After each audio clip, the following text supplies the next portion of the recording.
Hello friends! Isn't it so fun that we get to make masks?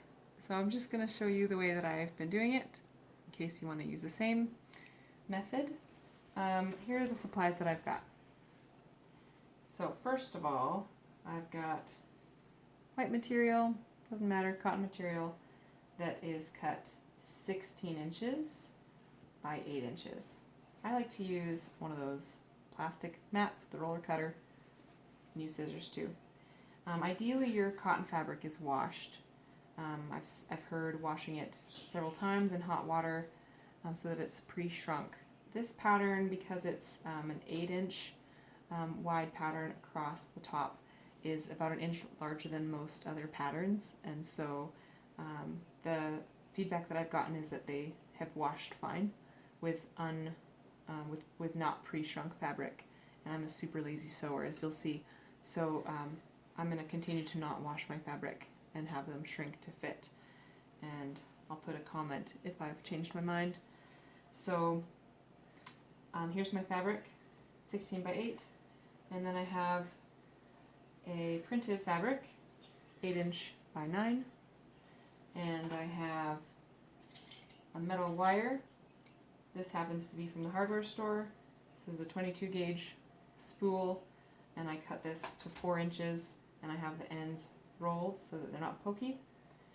And then I have my elastic, which I had in my garage for a really long time, and I cut this to 7 inches long for the earpieces. This is 1/4 inch elastic. I also, when I run out of that, I have some 1/2 inch elastic.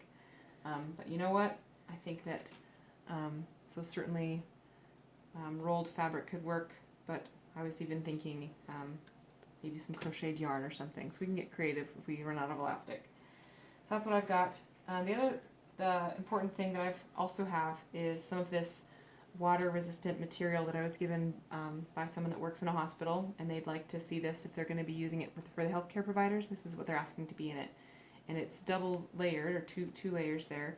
And so they're looking for this inside of their masks before they'll let their healthcare providers use these. And this will just create more of a barrier, but this is a washable substance, especially when it's secured inside. So total, it takes me about 8.5 minutes to complete a mask. So I'll just show you the steps that I perform. So first I fold my white piece of fabric in half, and then I line this up so it's about 1 inch from the bottom, and I secure that.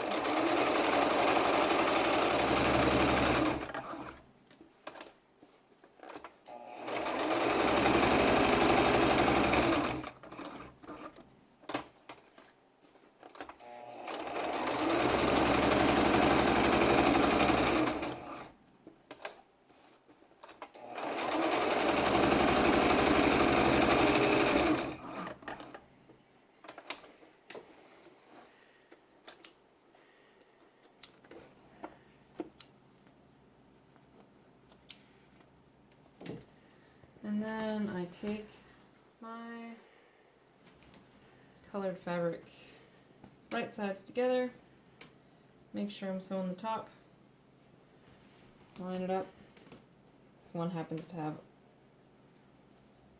top and a bottom where the owls are facing.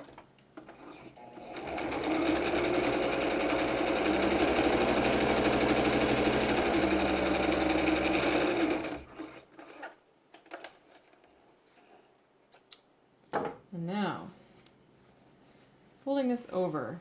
The reason I'm doing this design is so that they can see what's inside, and more importantly, they can add additional material inside the mask if they wish.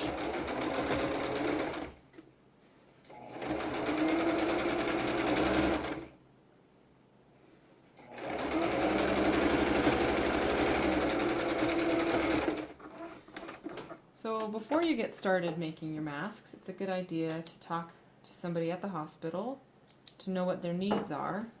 If their needs are to have masks so that they can give to patients, so that the patients can have some kind of a barrier to prevent their the spread of whatever they might have, your specifications might be a little bit different. You might not need the barrier in the middle. So now I'm taking my wire, just eyeballing it here.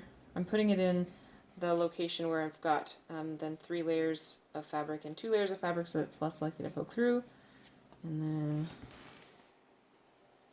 just again eyeballing, making sure I have it kind of roughly in the middle, and then giving myself some good space next to that so I'm not hitting my needle against the metal. Back and forth. And then making sure it's toward the edge. Giving it some good distance there. And just feeling around, making sure I'm not hitting the wire.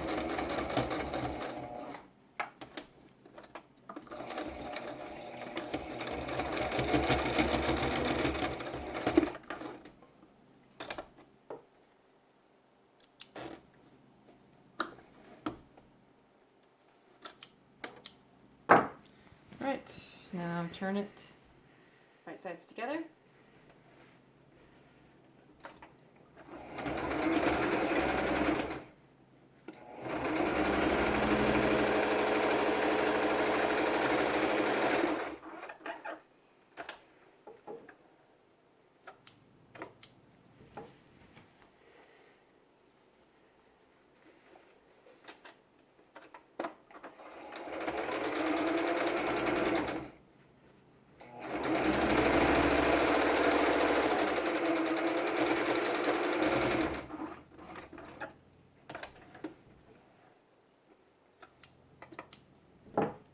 Turn it inside out.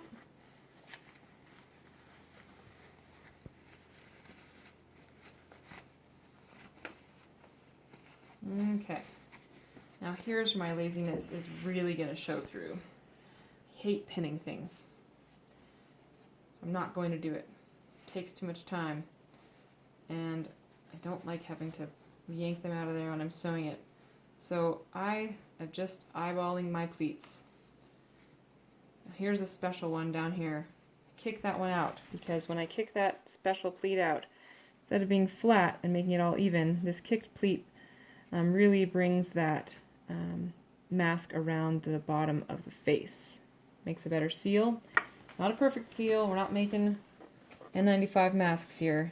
Just better than the alternative.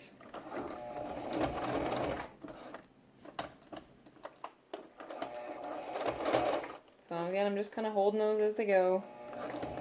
And as they get close enough to the machine where the foot grabs it, then I can let go.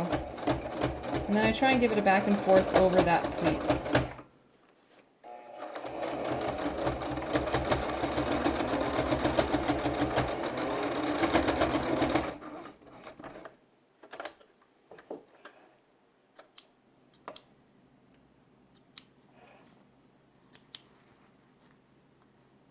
I love these nipper scissors. They're super handy.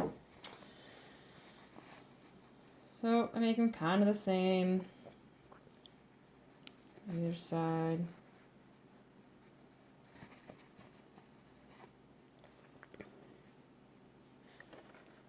It's about 5 centimeters here, about 1 centimeter for each pleat.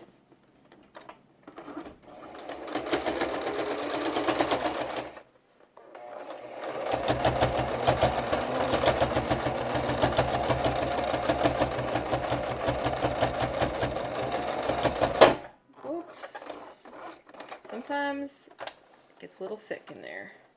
I bought some extra needles. Alright, elastic time. We're getting close.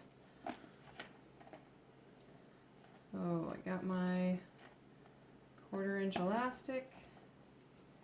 And instead of making a loop, which I found took a little extra time, I'm just going to apply this to the outside.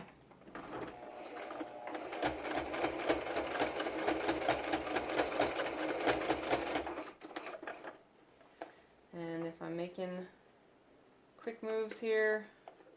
I'm going to put the bottom one on, not cut my thread, go to the top.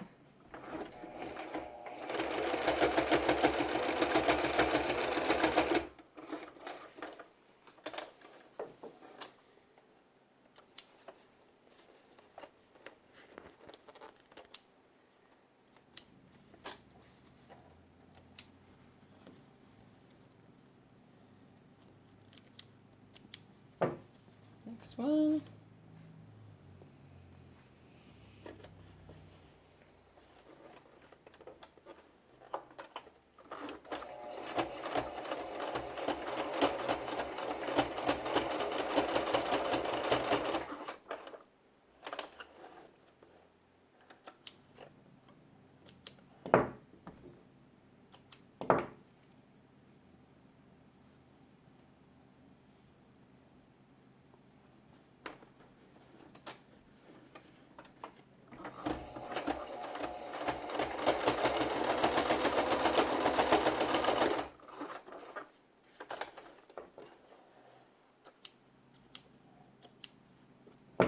All right.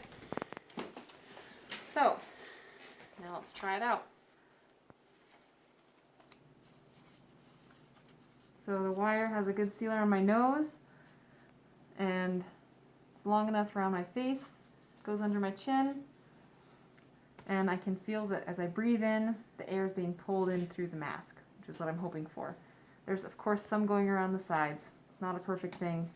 So what I've gained from all my mask research and mask making is talk to your local area and see what they're wanting so that you can give them what they want.